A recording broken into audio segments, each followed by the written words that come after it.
Thank you everyone for being here today. We have a lot of information that we're going to be sharing with you. As you came in, you should have received a piece of paper that has the names of our speakers today, as well as the names of those arrested, the charges. We've done that to try to make it easier for you so you have correct spellings.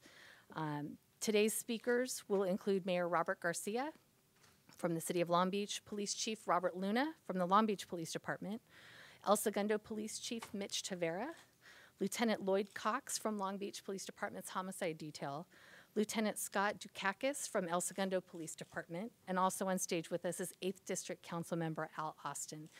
We have a lot of very detailed, complex information. If you please hold your questions to the end, both lieutenants will be available at that time to answer questions.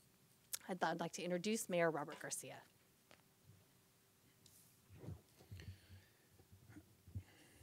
Thank you. As we all probably heard on news reports, we're all here today to discuss multiple arrests in the murder of 3-week-old Eliza De La Cruz, which was a horrific case that we all are very familiar with that happened a few months ago here in Long Beach. Want to begin by thanking the Long Beach Police Department for bringing justice for Eliza and for her family. The Long Beach Police Department went above and beyond the call of duty on this case. And I want to share that right when this case happened, our Chief of Police, Robert Luna, and I had multiple discussions about the case. And the one thing that he said from day number one is that we are going to catch the bad guys who did this. Our police officers, our detectives, everyone out on the street, we're going to go and catch those responsible for this horrific and heinous act. And he kept his word. We knew that our Long Beach Police Department would do everything in their power to ensure that the death and horrific murder of this young life would be avenged and would be brought to justice. On behalf of the entire city of Long Beach, I cannot thank the Long Beach Police Department enough for their tireless effort on this case. Our police department became obsessed with solving this mystery and bringing justice for the family. This was an incredibly important case because of the nature of the victim involved, and I want to thank them all for their commitment to not just this case, but to all the cases that come before this department. Everyone's going to hear some pretty incredible scenarios that have developed throughout the course of the last few months. This is a not common scenario that many of us have heard, but it's one that I'm really proud of the way it's been handled. So I want to introduce our Chief of Police and really the person that led this whole effort for the city of Long Beach. Thank you, Mayor, for all your support, and I really appreciate all of you being here today. As you'll see as I'm talking, and bear with me because it's a pretty lengthy story, as we give out a lot of thank yous, all of you in this room actually contributed to the arrest of these individuals. So I want to thank you for that. I'm pleased to announce the arrest of 4 suspects in connection with the January kidnapping and murder of baby Eliza De La Cruz and the attempted murder of 4 others. The following individuals were arrested today: Giselle Angelique Renee DeMillion, Anthony McCall, Todd Boudreau, and Charisse Shelton. Those are the 4 suspects. This is an extremely complex and detailed case, and I would like to start off by telling you about a possible motive for this horrific crime. Now I will walk you through, excuse me a second. Now I will walk you through the events of January 3rd and 4th, the connection to an El Segundo assault case, the arrest details, and finally, our appeal to the public for additional information. Please understand that we are still currently investigating this case and will not be able to answer all of your questions today. We want to protect the integrity of this investigation and ensure a successful prosecution for these heartless cowards. On January 3rd, 2015, Long Beach officers were dispatched to a shooting where 3 adults were shot and 3-week-old Eliza was kidnapped. The following day, baby Elisa, deceased body was found in a trash dumpster in Imperial Beach. For several weeks, detectives canvassed the area where the shooting occurred in search of witnesses. They investigated the victims' backgrounds, retracted the victims' steps on January 3rd, and reviewed extensive surveillance video footage. Over the past several days, our detectives have been able to piece together a possible motive for this kidnapping. Last year, suspect Demillion fabricated a story to her boyfriend that she was pregnant with his twins. She told him that she gave birth to his children in December of 2014 while out of the country. Based on our investigation, Demillion never gave birth to any children last year, and in order to continue with this deception, she needed to produce 2 children who matched the ages of her fabricated twins. Demillion developed a plot with suspect McCall to kidnap baby Elisa and pass her off as her own child. Initially, our investigation moved very slowly because the victim's severe injuries prevented them from providing details. Once the victims were released from the hospital, they were able to provide us with more information. Our detectives learned that baby Elisa's mother had taken a public bus home on the day of the shooting. While reviewing the video, detectives discovered a black Range Rover following the victim and baby Elisa. After she exited the bus, the victim was contacted by the driver of the Range Rover. Based on the interviews, detectives learned the following. On January 3rd, Demillion and McCall in separate vehicles followed the bus. At about 4:15 p.m., the victim and baby Elisa exited the bus at Del Amo and Long Beach Boulevards and began to walk home. Demillion stopped the Range Rover and had a brief conversation with the mother. The victim thought nothing more about the contact and continued home. Less than 2 hours later, at approximately 5:50 p.m., McCall forced his way into the home, shot 3 adults, and kidnapped baby Elisa. The suspect fled the area with the child, and the next day, baby Elisa's deceased body was found in a trash dumpster in Imperial Beach. The San Diego County coroner ruled her death a homicide. At this time, we are not releasing specifics related to the cause or the time of her death. The reason baby Elisa was killed remains unknown. As our investigation continued, detectives learned that the El Segundo Police Department was investigating an assault case. I am now going to turn this over to El Segundo Police Chief Mitch Tavera, who will talk about their investigation. Chief. Thank you,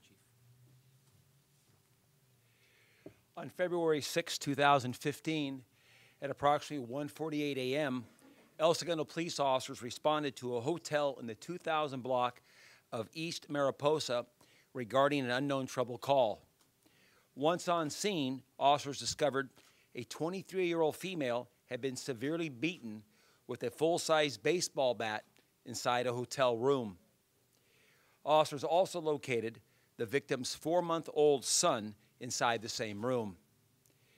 The alleged attacker, suspect McCall, had fled the scene after employees knocked on the victim's door. The employees had been alerted by hotel patrons of a female yelling for help inside the room. Due to the severity of the attack and the injuries occurred by the victim, detectives immediately began an attempt murder investigation. In mid-February, our investigators were contacted by the Long Beach Police Department detectives who were investigating the January 3rd incident. A joint investigation between both departments was initiated, and El Segundo detectives provided information to Long Beach detectives on persons and suspects that had been identified in our case. The collaboration between both departments' detective bureaus continues as the investigation moves forward. I'm now going to turn the case back over to Chief Luna to go over how the case progressed from there.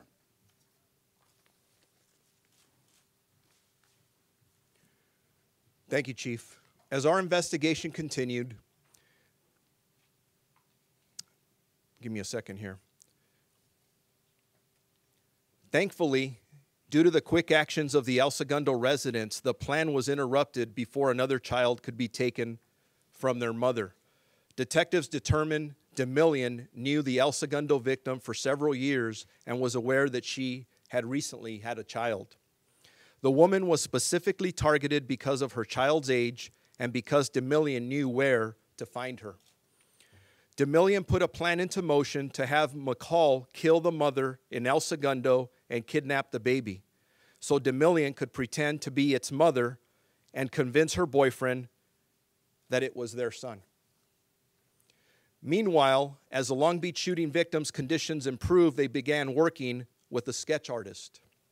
Last week, we released video of the Range Rover and 2 sketches, one of the female driver and one of the male shooter. As a result of that release, we received new tips and names that match those in the El Segundo case.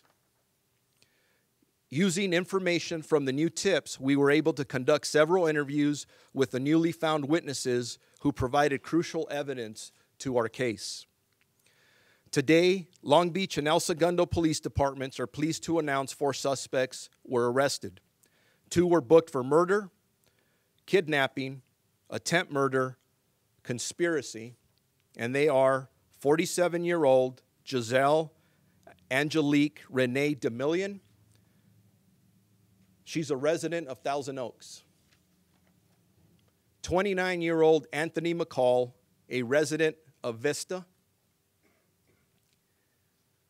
2 were booked for accessory after the fact, and they are 44-year-old Todd Boudreau, and he's a resident of Fontana, and 30-year-old Charisse Shelton, who's a resident of Corona and is also the daughter of DeMillion.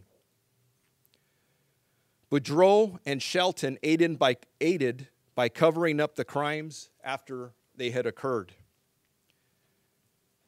This investigation remains active and ongoing, and we still need the public's help.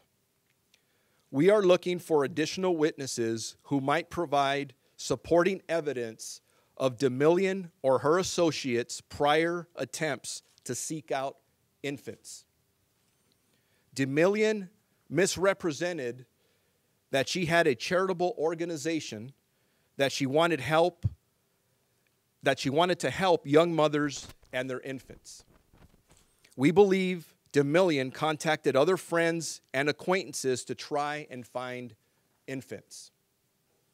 Anyone who may have received a phone call or a text message or any type of information is urged to come forward and talk to our detectives. This has been an extensive investigation for our detectives, and the mayor mentioned it earlier, who have worked around the clock, and I would like to thank and commend them for all their hard work and dedication that they put into solving this case. But as many of you know, this case isn't over. Putting them in jail for it's only a part of it. I would also like to thank the San Diego County Sheriff's Department and the El Segundo Police Department, the FBI, and Supervisory Special Agent Charles Gravis, who's here with us today, and the Joint Regional Intelligence Center for their assistance with this case. The communication and coordination between our agencies has been extraordinary. I especially wish to express our gratitude to the Los Angeles County Board of Supervisors for approving a $25,000 reward. We believe it was a significant incentive for individuals to come forward in this case. And as I started out when I first walked up here, I really want to thank all of you, because it was through your coverage of this case, the extensive coverage, that really helped us to connect a lot of the dots and get this information out to the community. And to also thank all the community members and social media followers who followed the case and Crime Stoppers for sharing our requests for tips and information. And then also to Long Beach Transit and all the businesses in the area who provided very worthwhile surveillance video to our detectives to help, again, solve this case.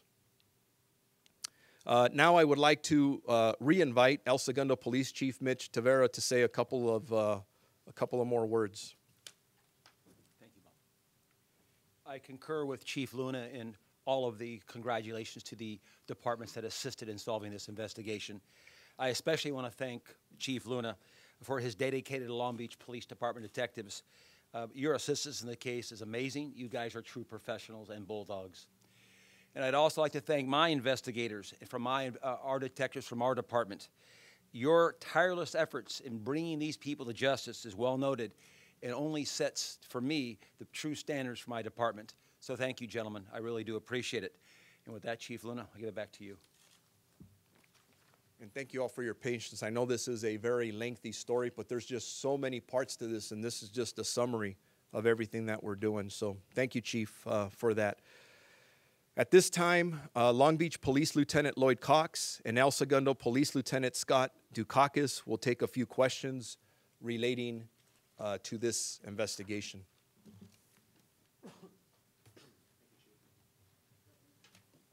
Thank you all. Before we start taking questions regarding the case, a couple things I want to state. It's a little bit repetitive, but please bear with me. I'd like to first thank both chiefs for their assistance and support in this complex investigation. I'd also like to thank all the detectives who have worked this case tirelessly, 7 days a week, trying to come and bring it to a successful conclusion, and their hard work is noted here today. I'd like to thank, again, the community's assistance for their help and effort with the tips that they've provided and information in following the case. And then I'd like to thank all of you and your colleagues who have followed this case from the first day, from when I was out at the crime scene and talked to many of you last week. You followed the case well, but at the times when we've asked you to respect areas of the investigation we couldn't go into, you were very respectful of that and allowed us to continue to work the investigation so that we could bring it to a successful conclusion today. So I want to thank all of you for your support. Now both Lieutenant Dukakis and I will take some questions from you, understanding, as the chief already said, there are areas we're still not going to be able to go into or talk about because this investigation is still very much underway.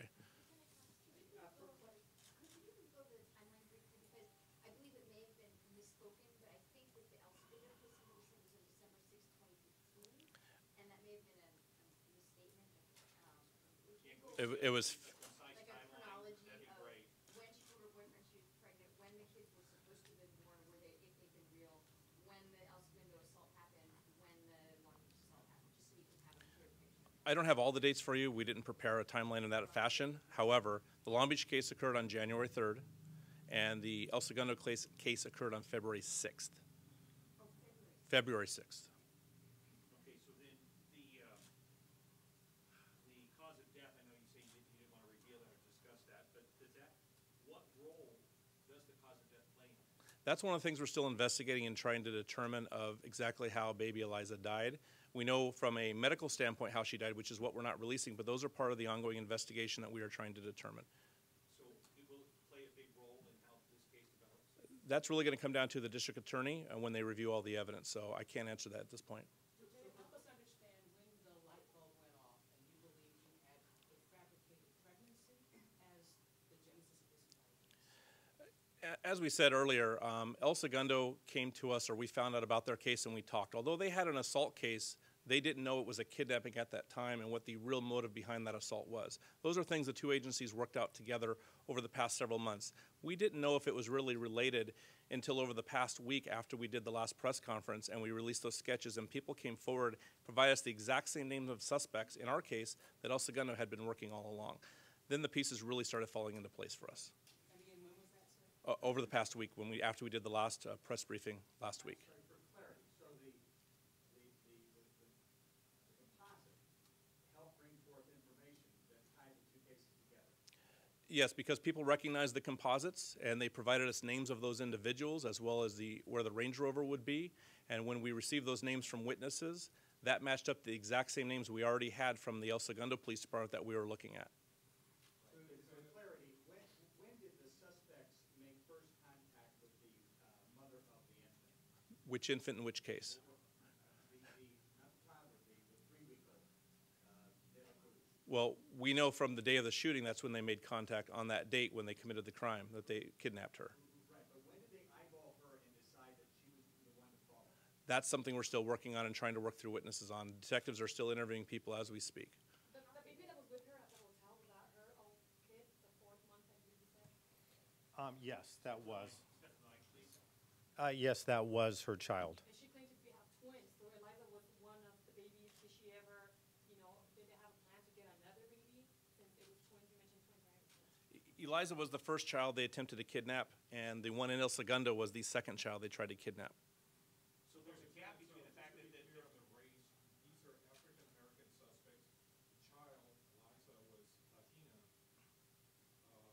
Did they say why targeting a Hispanic victim? The female suspect, Demillion, has different backgrounds. She has dark skin, but she was looking for children of dark skin and dark complexion. I can't speak to the El Segundo. I'll let Lieutenant Dukakis speak regarding that piece. Right now, I cannot add any more to that, except, like Lieutenant Cox said, that she could have been we believe she's of mixed race, so that would make sense. It would fit of the baby that she was trying to kidnap.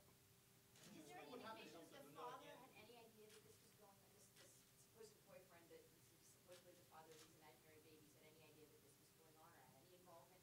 Where is he? Has he been talked to in this investigation? I'm not going to get into specifics involving him other than to say we are investigating that, but we found nothing to connect him to the crimes that occurred at this point. Can you explain what happened in El Segundo again, the hotel, the entire crime scene? Basically, patrol units responded to a disturbance call. Disturbance call was called in by hotel management, and that was reported to them by adjacent rooms where the victim was staying. When police arrived, the suspect, McCall, had already departed, and an investigation started from there. The victim knew the suspect? That I don't know. Okay, so, and at any point, did they think that what happened in El Segundo was a possible abduction, or that the child happened to be a witness to the eating? At that time, no. The child was unharmed, left in the room. We just were investigating an attempt murder case. The 4-month, was it a boy or girl? It was a boy. I'm sorry, it was a girl. I'm sorry. So were the twins, so they're supposed to be twin girls, though, right? So presumably, Demillion was telling her boyfriend she had twin girls? Twin, one boy and one girl. One boy, one girl. So wait, so Eliza's obviously a girl. The baby at El Segundo is then a boy. I can tell you that, remember, Eliza was deceased, so they had no children to partake in this kidnapping, so they were starting over. She was starting over, so this is a new kidnap attempt for them when they did this. So presumably, they were out for 2 children. Correct. Can you explain how Eliza's body wound up in San Diego? We believe one of the suspects took it down there and threw her away like a piece of trash. As the Chief Lunas discussed that before and talked about it, that's how they discarded her. So San Diego County necessarily didn't have any connection to what was going on. When the San Diego authorities found the body of Eliza through a witness who was looking through the trash that day, they were aware of all the press coverage on this case that you guys were providing, and they called us that afternoon and told us that they had a baby, but they didn't know if it was connected. We sent homicide detectives down there to start working with them, and within a few hours, we had confirmation from their coroner's office that it was Eliza. You arrested the person you believe dropped the baby in San Diego? Yes, we believe that we have the people in custody that were responsible for that. When and where were you arrested? The arrests were made in Vista, California this morning, in Corona, California this morning, and in Fontana this morning. Do you have any indication that these two had tried to do this prior to these 2 cases that you're not aware of yet? Are there possibly any other things like this out there? In talking with the witnesses that have come forward thus far and knew about this after the fact, we have no information that they did this prior to Eliza. That was their first attempt. So Demillion is basically the brains behind this scheme? Yes. And then McCall was basically her enforcer or the one who was going to go do the dirty work? Correct. Did she hire this We're not going to get into specifics of their actions, but they were aware of the crimes that occurred after the fact, and they participated in helping to cover it up. Did she hire this person, or they know each other from way back then? They've known each other for several years. The motivation behind it and whether or not, what the agreement was between the two of them, we don't yet know. So for clarity, again, I'm sorry. She's doing this on behalf of a boyfriend who believed she was pregnant and had 2 children without him being around, correct? If I'm understanding your question, yes. So where was he? I mean, was he out of state, out of country? Is this?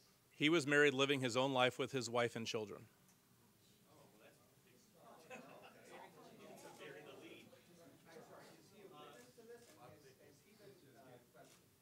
We are conducting interviews on everyone involved in this case and talking to everyone regarding it. I'm not going to disclose that. What city is he from? I'm not going to disclose that right now for protection. They live in California.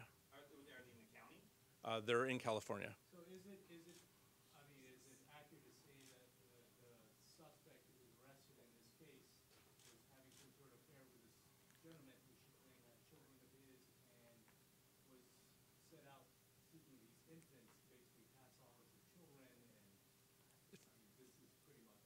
As the chief talked about, she fabricated a story and wanted him to believe these children were his. Why? We don't know.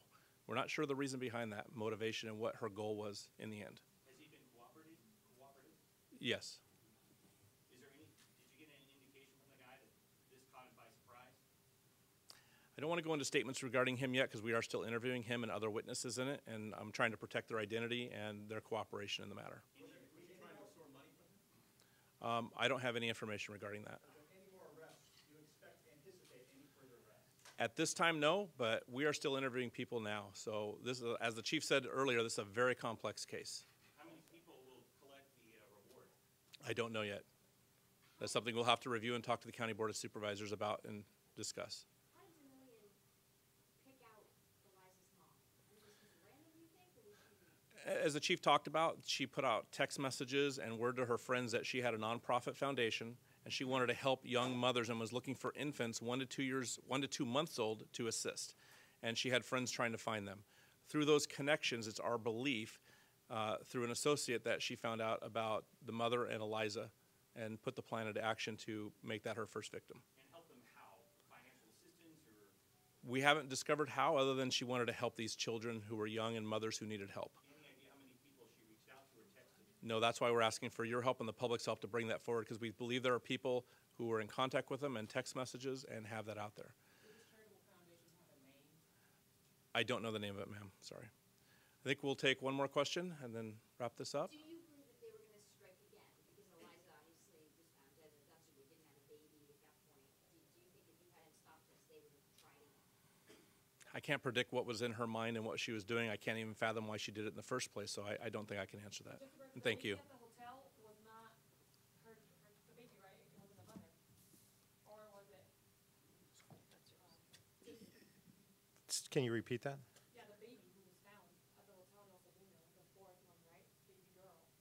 I'm sorry, it was a The mother? baby boy. Baby boy. That's a correction. Baby boy. That was the mother in the hotel room that got attacked. Okay, we're going to have a news release, a very lengthy and detailed news release with all of the particulars, dates, names. We had changes right up until the moment we walked in here, so as soon as we fine-tune that, that will be posted.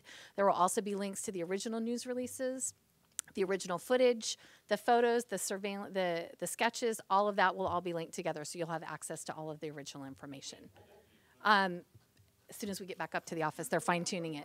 One final comment from the chief, if you wouldn't mind. Just characterize this case for us. You said it was mutual aid, you had great cooperation, but in terms of the detectives that worked this, you said that you made a pledge to the mayor, this would be solved, your detectives worked around the clock. Characterize how difficult this crime was for your officers. This isn't so much a pledge to the mayor as it is just a pledge to humanity. When we have a crime as heartless, and I think we can think of all kinds of adjectives that this crime was, to find that somebody broke in a house, shot parents, and then dumps a baby a couple of 100 miles away. It affected everybody. It affected our community. I think it affected a lot of you. I can't imagine, if you can only imagine what it did to its parents, friends, and loved ones. But for all the police officers here or anywhere in our profession, we're compassionate. We have children. And when you find a case like this, it just motivates you even more to try and solve it. And our detectives from the get-go were as committed and dedicated and passionate to solve this case as anybody I've ever seen. And they have done an amazing job. And I sense a level of frustration out here because we don't have all the answers. And you know what? We don't. We're still in the process of putting a big puzzle together. It's a messy puzzle. Actually, in my notes, I had the word evil several times, and my staff told me to take it out because I can't summarize this case any other way than people who are alleged to commit these crimes that are just evil in nature. And it is. And please remember this, that our job is not to try this case in front of all of you. At the end of the day, we will not be successful unless we get a prosecution for all 4 of these individuals. And that's what this is about. So it's not that we're trying to be evasive with information. There's still pieces that we haven't put together. We're still out investigating. The detectives are pounding the pavement, working very hard to do what they need to do.